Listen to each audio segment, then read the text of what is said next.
মফস্বল হোক বা শহর, কলকাতার সরকারি হাসপাতালে চিকিৎসার গাফিলতিতে রোগী মৃত্যুর অভিযোগ বারে বারে উঠেছে। বুধবার মালদা চাঁচল সুপার স্পেশালিটি হাসপাতালে চিকিৎসা গাফিলতি প্রসূতির মৃত্যু ঘিরে তুমুল উত্তেজনা। মৃতার নাম সলমা সুলতানা, বয়স 27, বাড়ি মালদা রতুয়ার 1 নম্বর ব্লকে শামসি গ্রাম পঞ্চায়েতের মালোপাড়া এলাকায়। ঘটনায় প্রসূতি বিভাগে বিক্ষোভ দেখান মৃতার পরিবার।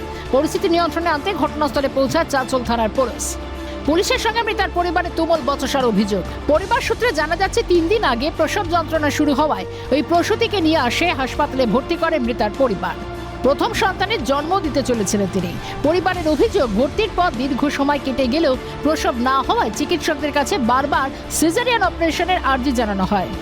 রোগীর শারীরিক অবস্থার অবনতি হলেও যথাযথ ব্যবস্থা নেওয়া হয়নি অভিযোগ।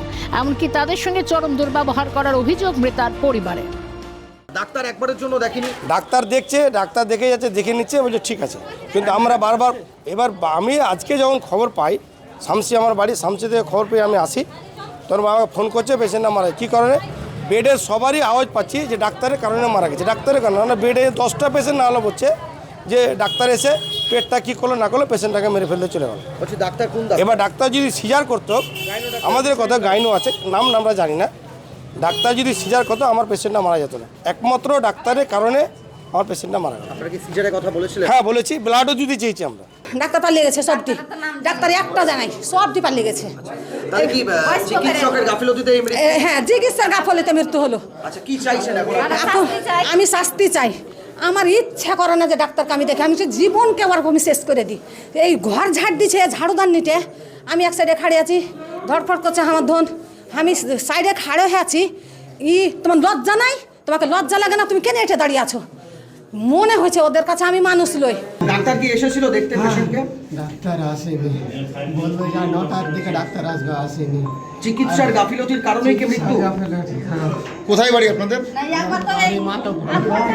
চিকিৎসকদের গাফিলতি আছে কিনা তদন্ত সাপেক্ষ, বক্তব্য হাসপাতালের সুপারের। ডাক্তারবাবু এসে দেখে এক্সামিন করার পর সাডেনলি পেশেন্টটা কার্ডিয়াক অ্যারেস্ট হয়। এখন ডাক্তারবাবুর দোষ এরকম তো আমি বলতে পারছি না, এখন সেটা তো তদন্ত সাপেক্ষ বা গাইনোকদের যারা স্পেশালিস্ট তারা ভালো বুঝতে পারবেন। তো আমাকে ভার্বালি অভিযোগ করেছেন, তো লিখিত এখনও কিছু জমা দেননি রোগীর বাড়ির লোক। নিরাপত্তার স্বার্থে হাসপাতালে মোতায়েন করা হচ্ছে অতিরিক্ত পুলিশ বাহিনী। ঘটনায় তদন্ত শুরু করেছে পুলিশ। তবে প্রাপ্য পরিষেবা থেকে বঞ্চিত হওয়ার অভিযোগ ওঠা কবে বন্ধ হবে সে প্রশ্ন থেকেই যাচ্ছে।